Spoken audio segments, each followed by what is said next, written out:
Welcome. Let's talk about how what you focus on can actually be a problem.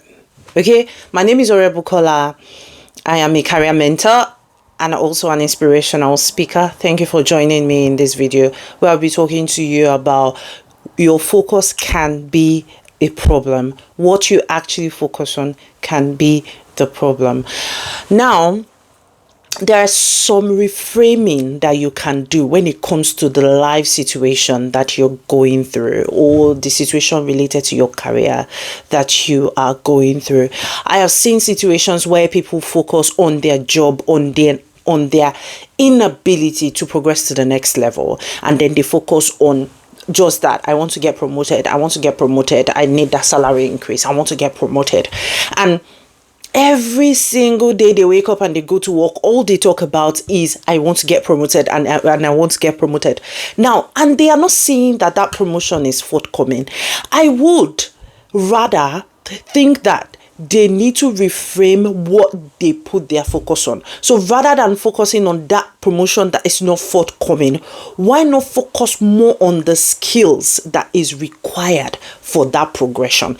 So those people, so you are in an organization where hopefully there are processes in place and things required for you to step up into the next level. Instead of you thinking, I'm not getting the promotion that I need. Why not focus on those things that you have been asked to demonstrate before being given the opportunity to progress into the next level? Let me tell you, this will reduce your level of worries first. Instead of you worrying, having sleepless night, talking about how someone hates you and all of that is just going to dissipate. It's just going to vanish because you have lesser worries. You will feel less of betrayal, even in terms of because obviously what you focus on, if you're not getting something that you absolutely dream of, it will continue to impact negatively on your mental health. So you want to have a positive outlook on life and your career. So if you focus on getting the skills that is required for that progression, you feel better from a mental health perspective, and you will begin to get that visibility that you need to have, an undeniable self-development. So focusing on, because what you're focusing on is the end product of a process of becoming. So instead of you to focus on you becoming that person who deserves what you want, you're focusing on what you want. So a time is going to come in your career where it will just be plain stupidity not to give you that opportunity. That's where you want to get to. That's where you want to get to. Okay. So I want you to change what you focus on. Instead of, I just want salary increase. You put yourself in a situation where you can demonstrate to them beyond reasonable doubt that you have outgrown that role and that grade, and your money needs to go up. Okay. Now, another thing that basically gives people a nightmare is they are pursuing the need to be the best on their team. I don't personally believe that you need to focus on I want to be the best amongst many people, because that tells me that the same you are going to come back to me to say, I'm not competing against anybody. You stop focusing on being the best. Focus on being the best version of yourself in any situation. Automatically you will rank high. You don't need to look around. You don't need to be looking at people, be looking at benchmarking, and be looking at people and be like, where has it got into? There has to be a benchmark, an absolute or relative benchmark that you're looking towards, that you want to hit you yourself. That is what you should focus on. Focus instead on getting the best out of your teams. Focus on getting the coaching you need from your bosses. Focus on getting the teachings that you need, the experience that you need, the exposure that you need. All those people you're competing against, most of them you should be collaborating with them, because there are some areas of your weaknesses that they fit in perfectly. So especially if you are a leader on your team, why are you focusing on being the best instead of making other people look better so that it can basically show on you? Do you understand what that means? Like making those people who work under you look good so that it can look like you trained them to be that. That is where I want you to get to. Instead of focusing on, I want to be better than this person, you don't give yourself hypertension. Don't give that cannot even work. So don't give yourself hypertension. Focus on being a better version of yourself by learning from others, by collaborating with others. I hope you know that no meaningful success is going to come your way if you don't collaborate with people. So I don't know, the people you should be collaborating with, you're competing with them. I don't even know how people do it, but it seemed to me that they do, and that basically puts them in a position where they're struggling with their mental health. So stop competing aimlessly with people that you should be collaborating with, okay? Ignore all the outcomes you cannot control and focus on the opportunities that align with the best use of your strengths and talents. Okay, so instead of you to be looking for there is a decision that needs to be made by top management, you are worried about that decision. You know that you're not going to be called into that room. You don't have access to the rooms. You don't have access to the kind of decision they make. You don't have any access to anything. Still, that is what keeps you awake at night. Why will that sort of thing keep you awake at night? Focus on yourself. Focus on what you can control. Focus on the quality of your work. Focus on the team members that you have to train, to develop. Focus on the deadlines that are ahead of you. Focus on what you have on your plate right now and build it out from there. Okay? Now, instead of looking for job title, you're chasing job titles. You are an analyst now. You're chasing associates, and then you're chasing VP, and you're chasing. Why not become a person of influence in your corner? Someone that if you're not there, your team is almost on a shutdown. And that's not because you have designed it that way. That's just because you are that valuable.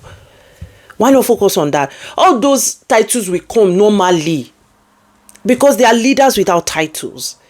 They are leaders without titles. I've worked on many teams in my career, and I know that you could have this person who is almost the lowest rank, but they are delivering the most value on the team. So that title that you're chasing left, right, and center, some people will even leave a good job just because the title is not glamorous. They will go and take a title somewhere that makes no meaning, no sense, and adds no value to their career journey. Stop chasing titles, on ending promotions, on focus on you becoming. Some people will be like, I've given my best, but their best is not cutting the minimum required. Do you understand? Your best, is it cutting the minimum required?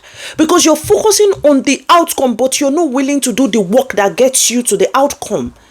You need to see, look, if you focus on the right things, it's just the law of nature, the law of life, the law of career is almost, you don't need any manual intervention. It will automatically. Even if some people, you hear people say, oh, I've done my best, my boss just don't like me. Why does your boss not like you? And even if that is the case, if you're doing everything that I mentor you to do, I teach you to do, you will know that a time is going to come when you're in a place when instead of complaining about that place, you will look for opportunities in the market that can support your skills and talents and move. So, and that is part of you becoming, that's part of the hard work you need to do, going through interview, sometimes stressful interview process to learn the kind of roles that will give your talent and skills expression. But you must be willing to do the work. So instead of saying that same organization and complaining about people and complaining about the process and complaining about how things are done and complaining about favoritism, maybe you need to do more work on yourself and get yourself ready to be competitive in the marketplace, to get the right kind of job that will give your skills and talent expression. Maybe that's what you need to be thinking about. Okay? Now, instead of you looking for the perfect visibility opportunity, because I see that happen a lot as well, where people will say, oh, it's just some people they are giving the opportunities to. It's just some people they are giving the opportunities to. Why don't you create the opportunities by speaking up? Look, the people they give opportunities are people that raise their hands. Whether they have raised it before through their prior engagements with key stakeholders, and I mean this thing that I'm saying, or they are currently raising their hands.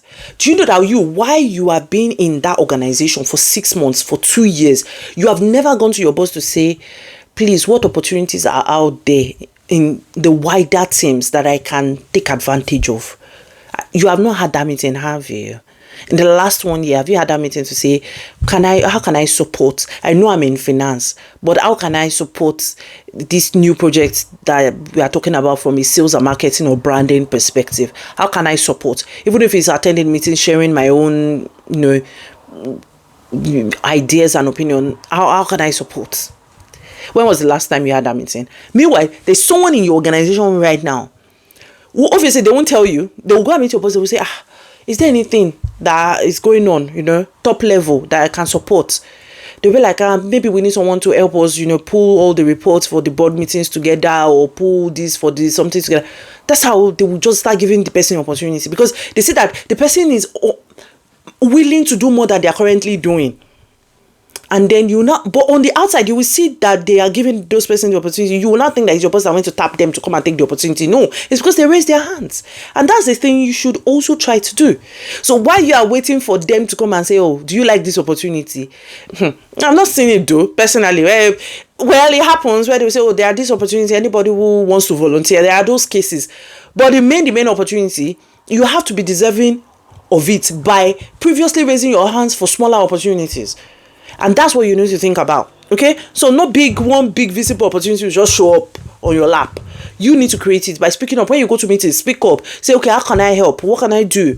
Leave this one with me. I'll do it. Don't worry. That's how you do. So very, very soon you begin to create an impression that you are reliable. And when bigger opportunities come, you'll be one of the first people they call to check if you're interested in those opportunities.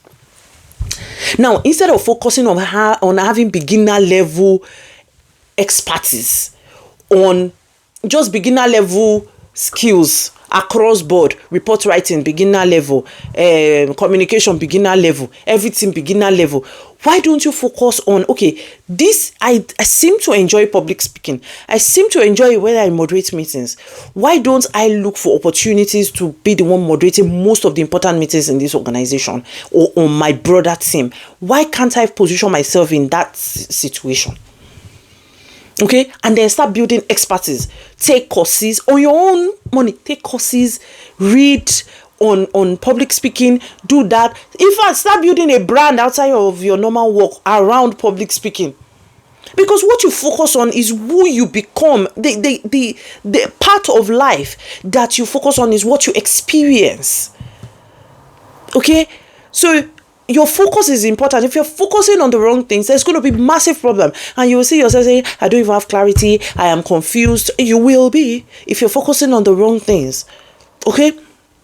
Now, instead of focusing on your colleagues, say, my colleagues don't like me, my colleagues don't like me, and my boss don't like... Why don't you focus on what you can do to alleviate their stress? Especially because obviously you've been brought on board to fill a role. What do you need to do to make sure your boss can sleep at night and they don't have too much to do? If you're there and you can assist them, and you can assist them with operational stuff, getting other people to support. People feel obligated to repay favors. So when was the last time you had done meaningful favors for your colleagues? That you can even use to go back to them to say, as a trade. Yes, it happens a lot in organizations. It happens a lot. You have done something for someone before. You just see that person is in a key position where you can bank on them, or you can bank on their on the support that you had granted to them. You ask them for a favor. You don't need to say, oh, I did this for you, then you do this for me, but you bank on that. Okay? Now, this one is the last one I'm going to say, and it happens with a lot of people. They feel like their career has a ceiling, like they're not going to get to the biggest rooms, like get to a point where they become executive directors, or they get to a point where they get into C-suite, because they can see in their industry, it looks like, or in their own field, it looks like the highest you can be is probably a manager. and you're not going to make your way into C-suite or even sit on the board or on important committees, and they're so worried that, oh, I don't think there is way to the top here. Let me tell you the reason why it ended that way for those before you is because they've not made themselves valuable at a higher level. Yes, they've not made themselves valuable. What you're doing right now does not preclude you from sitting at the highest table in your organization. All you need to do is to show yourself as a person of impact. And I will give you critical and practical example. I'll give it to you. Let's say you are in the customer experience team. And this is a real life mentoring scenario that I have had with someone who thought after manager level, you can't be anything more in that organization. I said, no, that's not correct. I said, this is it. You as customer experience, do you know the products in and out that is being sold to the customers that you are now managing? Do you know the product? Do you know how the product was put together? Do you know the issues around the products? Do you know how the products are sold? Do you know at what amount they are sold? Do you know the various levels of services that accompany that product? Do you know what the competitors are doing with these same products? Do you know your biggest competitor when it comes to that particular product in the market? Do you know how the market is reacting to that product? Do you have an understanding how your business is placed in the whole dynamic in the market? Do you have an idea of all these things? Do you understand the impact of the work you are even doing in your role? Like, let's say your role does not exist. Will the organization continue to live? Will the organization continue to thrive? If you have an understanding of all these things, and every time you are in meetings, broader, larger, wider meetings, you're showing yourself to be knowledgeable of the business, opportunities will open up. It is not rocket science. They will call you to the table. It may not be to the topmost table, but they will first call you to a table that your predecessors have not sat on. They'll call you to it. They want to hear your thoughts. They want to hear your opinion. And then once you demonstrate that you are knowledgeable, they will start giving you more stuff. They will, little by little, they will start bringing you closer. It may be first with your COO, and maybe with your CFO, and maybe with your CEO. Little by little, I've seen people who from receptionists, I've seen different areas of the business. And even when they're in wider meetings, maybe if your organization is not so big and you have these whole organization meetings, maybe first thing on Monday mornings, when they are talking about sales, targets, all of that, because you are not in sales, you will not say anything. You can't ask a question. You can't say, have you thought about this? Because obviously, you've not really put yourself out there as a person of influence. It's important. If you're a person of influence in your organization, they'll call you to the table. It doesn't matter the job description you had, they'll call you to the table. Okay, so your focus may be the problem. I think that is the whole idea of this video. Your focus can be the problem. So focus on the right things so that you can then enjoy all of your working days, enjoy your projects, enjoy your teams and all of that. Okay, so thank you very much for watching this video. I'm Oreoluwa Bukola again. I'm a career mentor and an inspirational speaker. Make sure you subscribe to this channel and you turn on post notifications to get videos like this come on your queue. Thank you very much and see you in the next one.